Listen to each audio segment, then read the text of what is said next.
안녕하십니까, 책버님입니다. 오늘 소개해드릴 책은 지갑이 마르지 않는 평생 부자입니다. 저자는 윤은모입니다. 저자 소개를 간단하게 하겠습니다. 충남 예산에서 태어나 서울대학교 기계공학과, 서강대학교 경영대학원을 졸업했습니다. 삼성전자와 코카콜라, 한국법인 그곳에서 엔지니어로 근무한 뒤에 한국 IBM으로 옮겨 17년간 요직을 두루 거쳤습니다.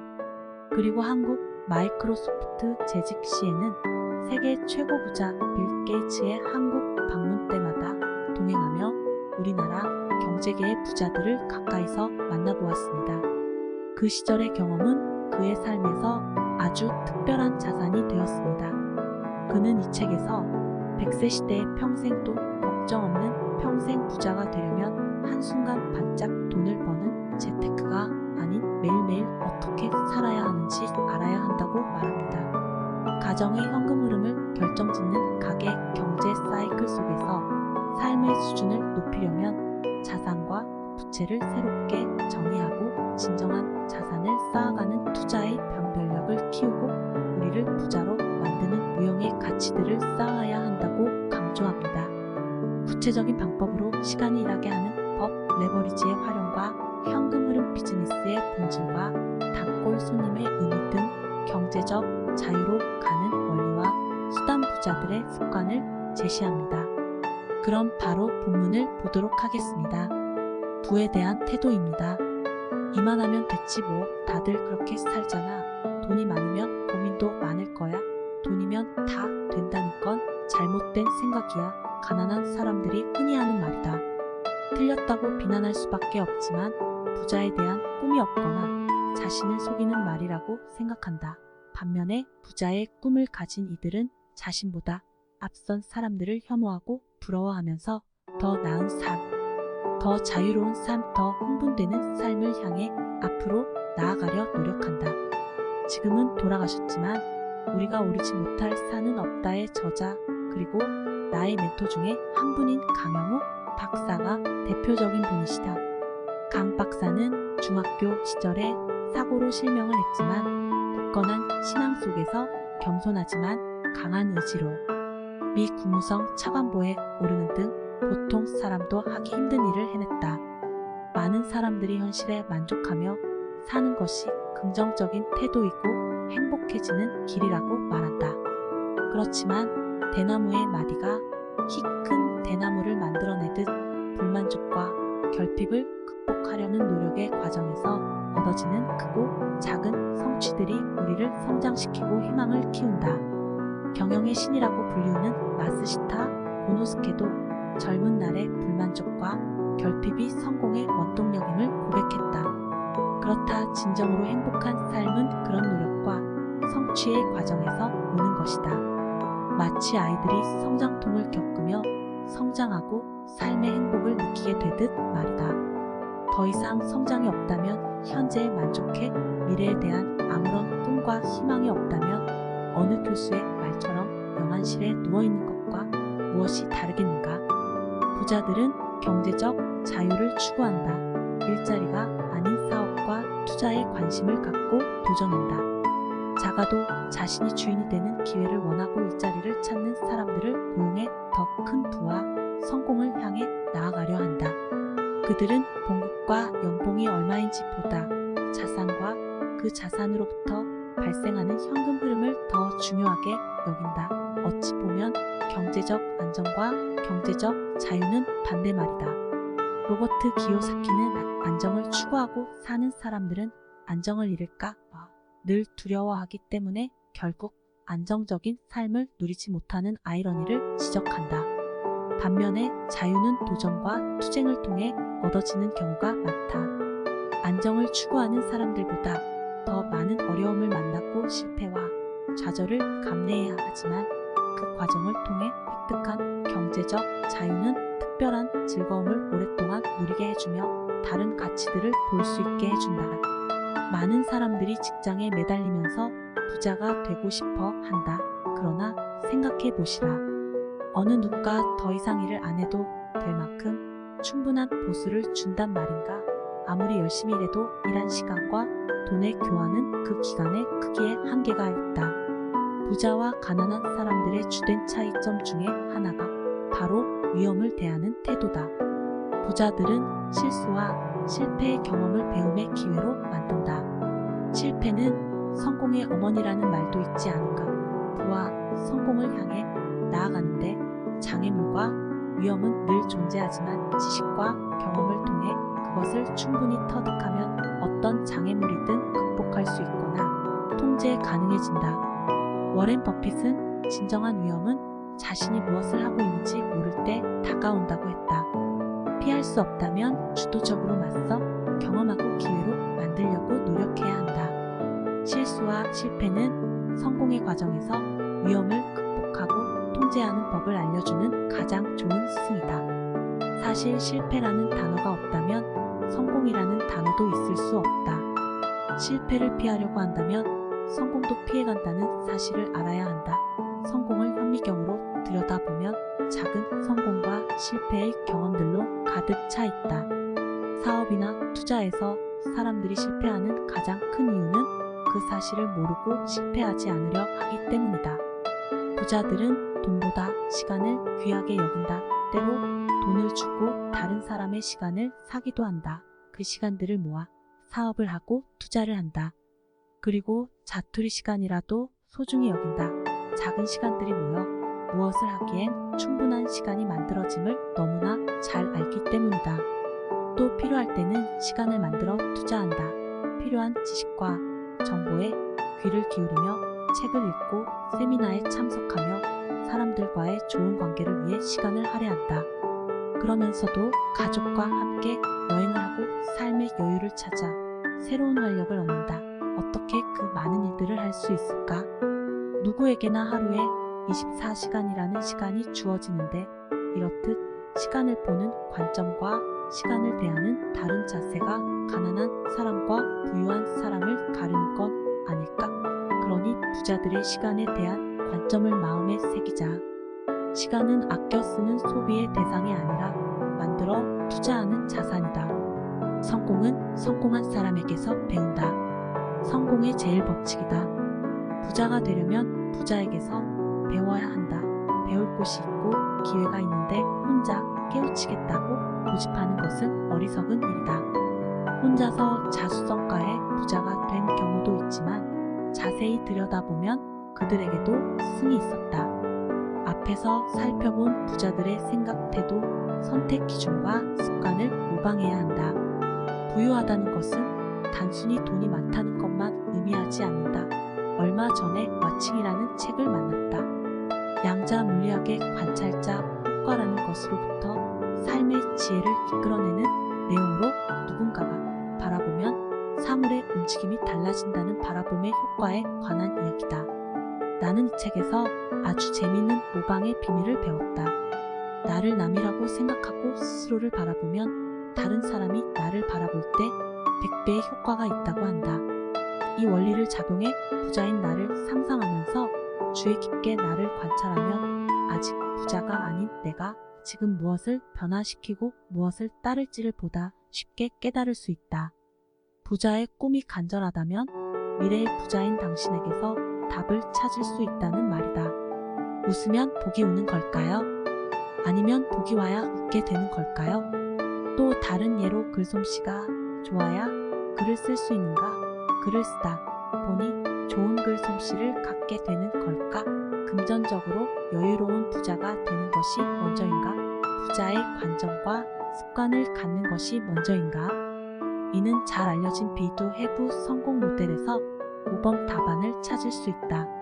이미 되었다고 상상하고 그에 따른 생각과 태도를 갖고 그에 걸맞는 노력과 행동을 하면 실제 그렇게 이루어진다는 것이다. 부연 설명을 하지 않아도 쉽게 이해하고 공감하겠지만 구체적인 예를 들어보자. 돈이 많으면 사업도 하고 투자를 해서 모든 면에서 여유로운 부자가 될 텐데 이렇게 하면서 큰 돈이 생기기만을 기다린다고 부자가 되지 않는다. 반면에 스스로 부자가 된 모습을 상상하고 부자들의 관점과 생각을 배워 자신을 쌓아 올라가는 다른 투자를 하면 금전적으로 시간적으로 여유로운 부자가 되어 있지 않을까? 바로 행복한 부자 말이다. 그렇다. 모방의 첫걸음은 내가 되고 싶은 모습을 스스로 형상화하는 것이다. 자기 자신을 바라보는 와칭의 효과와 같은 맥락이다. 당신도 눈을 감고 원하는 부자의 모습을 그려보라. 아내와 쇼핑할 때 가격표나 꼬리표의 눈길을 보내는 대신 너그러운 미소를 날리고 멋진 여행지에서 가족 또는 친구들과 함께 즐기는 모습을 그리고 되뇌이자. 나는 부자이다. 나는 경제적으로도 시간적으로도 자유롭고 좋은 친구들로 둘러싸인 행복한 부자가 될 것이다. 로버트 기요사키에게서 아주 새롭고 특별한 부자의 정의를 발견하게 되었다. 단순하지만 공감을 일으키는 명쾌하고 놀라운 정의이다. 부유함이란 우리가 물리적으로 일하지 않으면서도 삶의 질을 유지하면서 생활할 수 있는 날들의 수이다. 얼마나 많은 돈을 가지고 있는지보다 얼마나 오랫동안 여유로운 삶을 유지할 수 있는지가 부의 핵심이라는 뜻이다. 부유함, 즉 부의 크기가 돈의 많고 적음이 아닌 시간의 크기로 정의된다는 사실에 놀라웠다. 내가 부를 돈의 많고 적음으로 저울질하고 돈이 많아도 걱정이 없을 수 없는 삶의 무게를 핑계로 대고 있을 때 기요사키는 여유로움이 지속되는 시간의 크기로 부의 정의를 내린 것이다.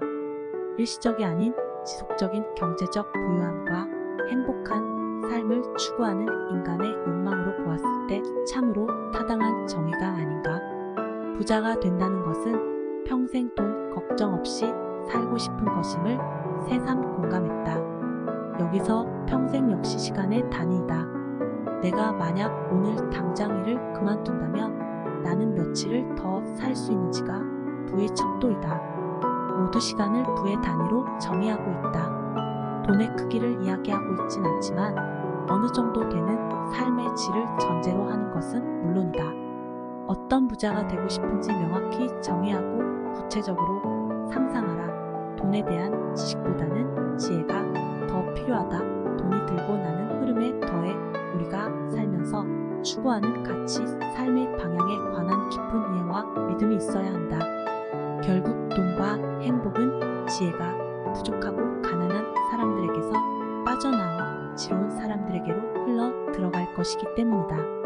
나는 생계를 걱정하지 않는 자유로운 삶이라는 부자의 정의를 삶의 경제적 목표로 삼아 배우고 노력해서 지금에 이르렀다. 비록 완벽히 도달할 수 없는 목표라 해도 하나의 이정표로 충분히 가치 있음을 경험하고 있다. 희망을 갖고 도전하는 과정 또한 큰 즐거움이다. 빈곤층에겐 돈이란 소비화하는 것이고 부유층에겐 돈이란 보존하고 투자하는 것이다. 즉 가난한 사람은 소비를 생각하고 부자는 투자를 생각한다는 것이다. 이렇듯 부자와 가난한 사람들을 다루는 가장 큰 차이는 지금 가지고 있는 것을 투자할 것인가 소비할 것인가 이런 선택과 태도에 있다. 부자에게 돈은 지금의 만족을 위해 써버리는 것이 아니라 더 나은 미래를 위해 투자하고 키우는 대상이다. 돈을 버는 이유가 투자하기 위한 것이다. 결국 당신이 부자가 될 것인지는 지금 소비를 위해 돈을 벌고 있는지 투자를 위해 돈을 벌고 있는지를 보면 알 수 있다. 당신은 지금 무엇을 위해 돈을 벌고 있는가? 소비는 감정이다. 부자가 되고 싶다면 먼저 돈을 쓰고 싶은 감정을 통제할 수 있어야 한다. 만족 지연 능력은 바로 감정의 통제력에서 나온다. 소비는 돈에 국한돼 적용되지 않는다. 어쩌면 돈보다 더 쉽게 소비의 유혹을 받는 것이 있으니 바로 시간이다. 돈은 사람에 따라 가진 양이 다르지만 시간은 모두 동일하게 주어지기에 가난한 사람이든 부자든 누구나 시간을 갖게 되고 그에 따라 소비의 유혹에 빠져들기 쉽다.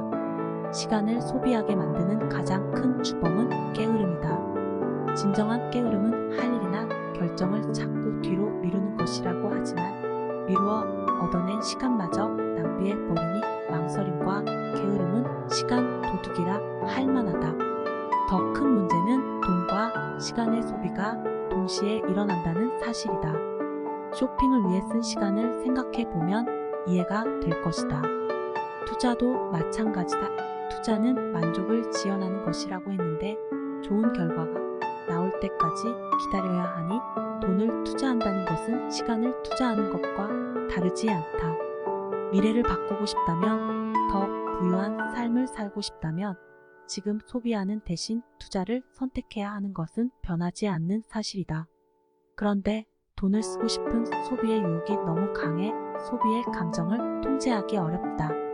만약 그렇다면 돈과 함께 소비되는 시간을 통제하는 것이 현명한 해결책이 될 수 있다.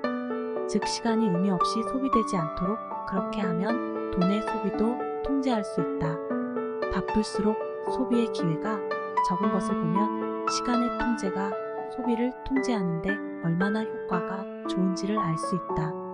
우리에게 주어진 시간을 지혜롭게 통제하는 것이 우리의 삶을 부유하게 만드는 가장 중요한 해법인지도 모른다.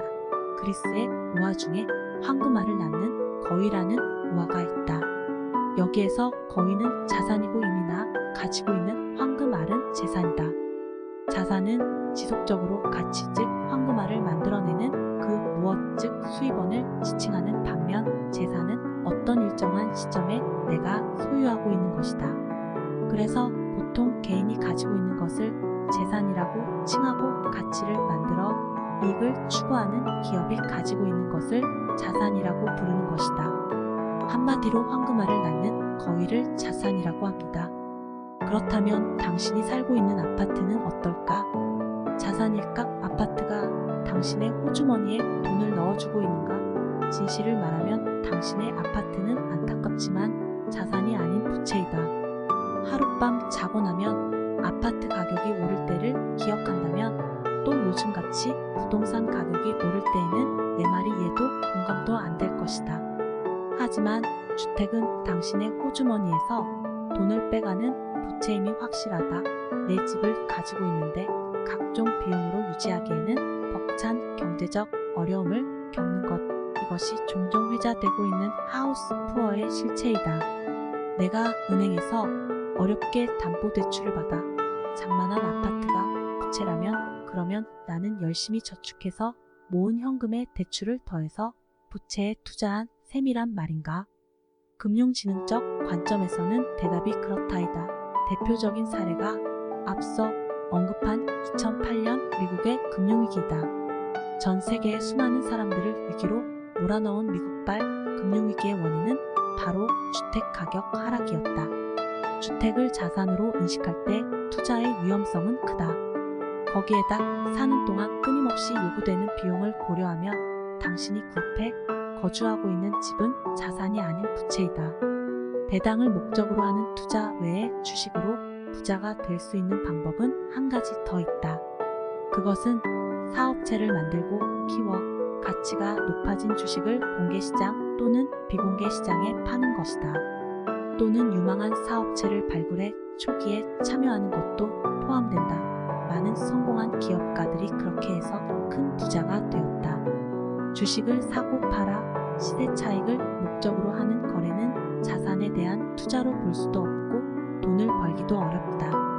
반론이 있겠지만 당신이 산 주식의 가치를 단 1원이라도 당신의 의지대로 올리거나 내릴 수 없다면 결국 유행을 바라는 것과 같다는 의미다. 진정한 의미의 투자란 자산을 소유하기 위한 것이어야 하고 지속적이고 장기적인 현금 흐름을 위한 것이어야 한다. 무형이지만 자산으로 간주할 수 있는 것이 또 있는데 특허권, 저작권, 기술 로열티, 책이나 음반 판매에 따른 인세 등 다양한 형태의 권리로부터 오는 수입이다. 이러한 것들은 그 권리를 얻을 때까지 많은 투자와 노력, 때로는 재능을 필요로 하지만 일단 그 권리를 얻으면 주머니에 돈이 지속적으로 들어온다. 이러한 수입은 남다른 아이디어나 능력을 요구한다. 그래서 많은 사람들이 자신과는 관계없는 자산으로 생각하는데 인간은 일생 동안 조물주가 주신 재능의 2%밖에 꺼내 쓰지 못하고 죽는다고 하니 지금부터라도 나머지 98%의 재능을 살려보는 것은 어떨까?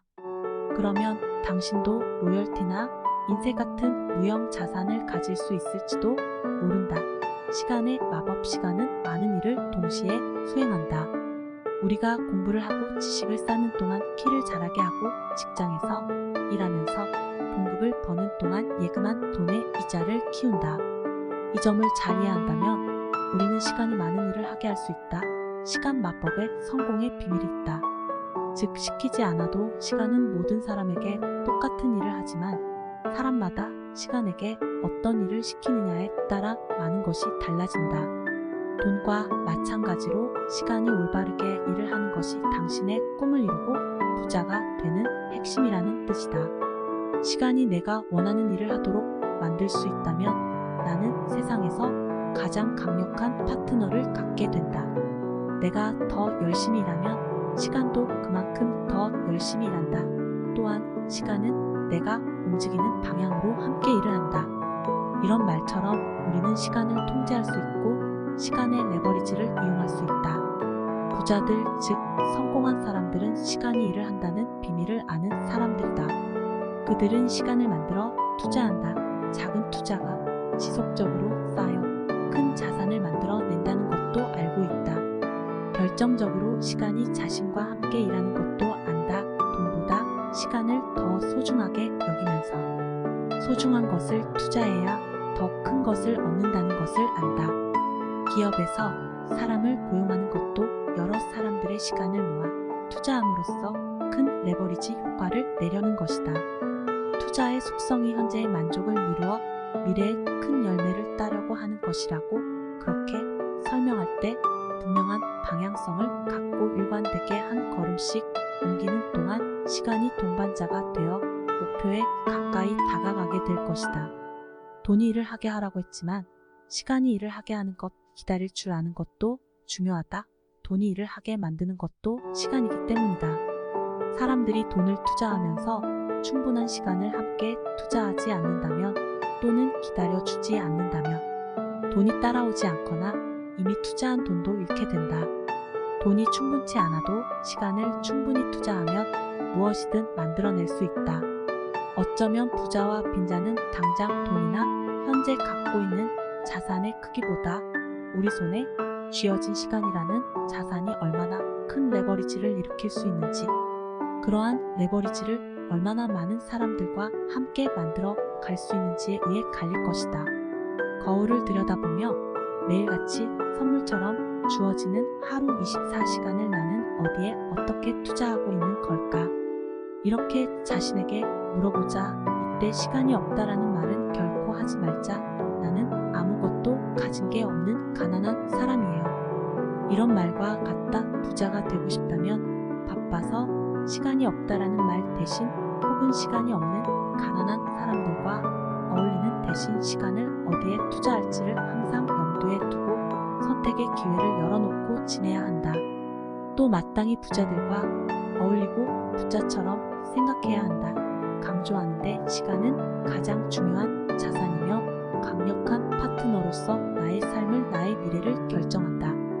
플러 박사는 일을 멈추고 있을 때 금전적으로 얼마나 생존할 수 있는지가 부의 척도라고 정의했다.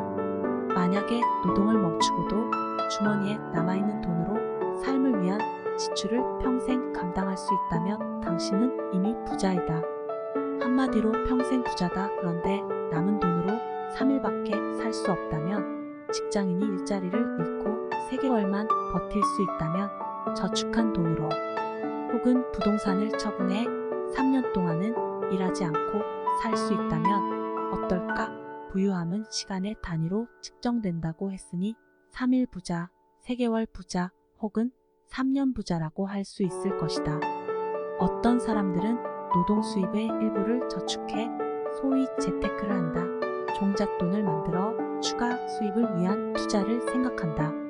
그러나 대부분은 지속적인 현금 흐름이 아닌 일시적인 자본 이득에 초점을 맞춘다. 예를 들어 신규 아파트 분양, 프리미엄이나 주식 거래를 통한 차익 등에 관심을 갖는다. 그러면서 소위 유행이나 대박을 노린다. 때로는 자신이 투자하는 것이 부채일 수 있다는 인식도 하지 못한 채 말이다. 자산에 투자하고 추가 수입을 만들어 부자가 되고 싶다면 소비보다 투자를 우선시하는 습관을 가져야 한다. 비록 적은 돈이라도 저축을 하고 투자, 지출의 우선순위를 높여야 한다. 물론 꿈과 목표를 향해 방향성이 있는 자기 개발을 할 필요도 있다. 즉 자신에게 먼저 투자를 하라는 말이다. 자신에게 먼저 투자하는 태도는 꿈이 있는 사람만이 선택할 수 있다. 현실을 바꾸고 싶은 꿈이 있다면 투자를 위한 저축, 자기 개발을 위한 저축, 부자가 되기 위한 배움의 비용 등의 우선 순위를 두어야 한다. 스티븐 코비의 성공하는 사람들의 7가지 법칙에서 성공하려면 시급하지 않아도 소중한 것에 투자하라는 조언이 있다. 이는 꿈을 갖고 멀리 보는 투자를 하라는 뜻이다.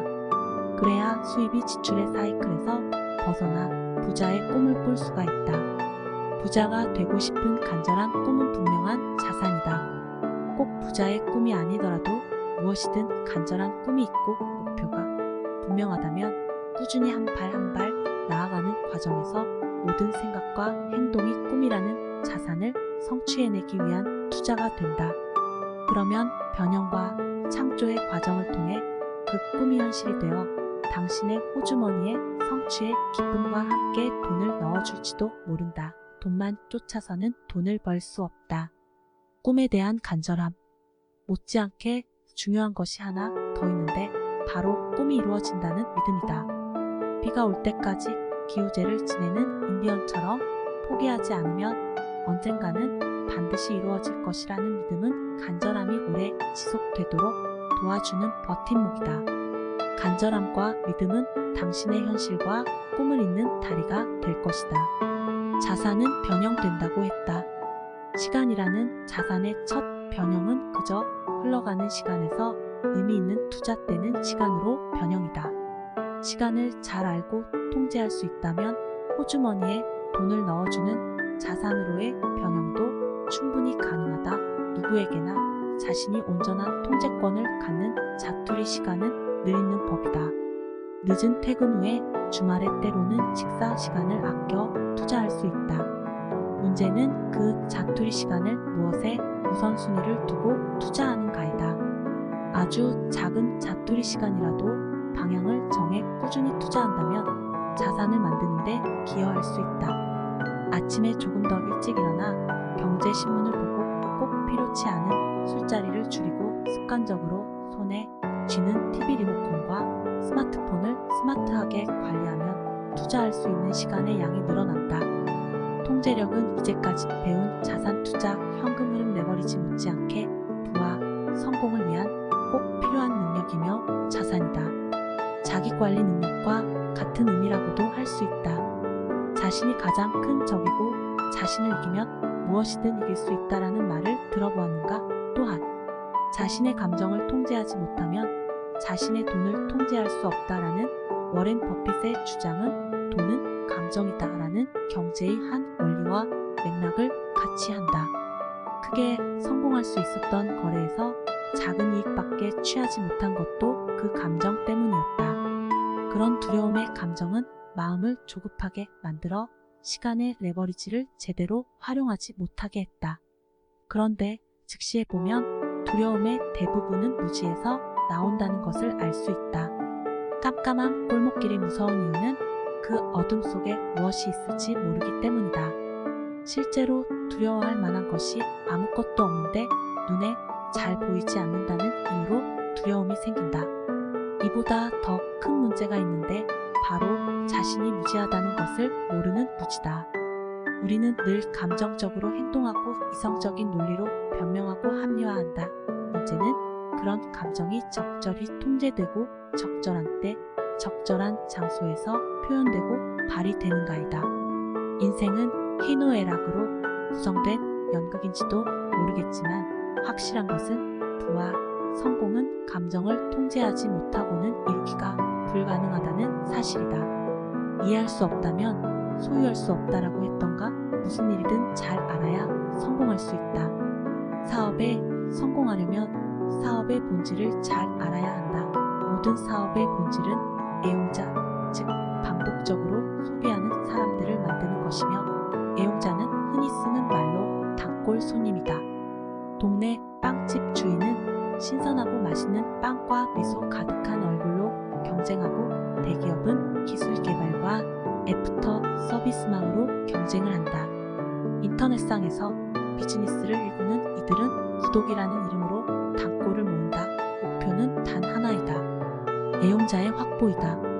실제로 기업 간의 인수 합병 시 가치를 평가하는 기준에도 무형의 애용자 가치가 반영된다.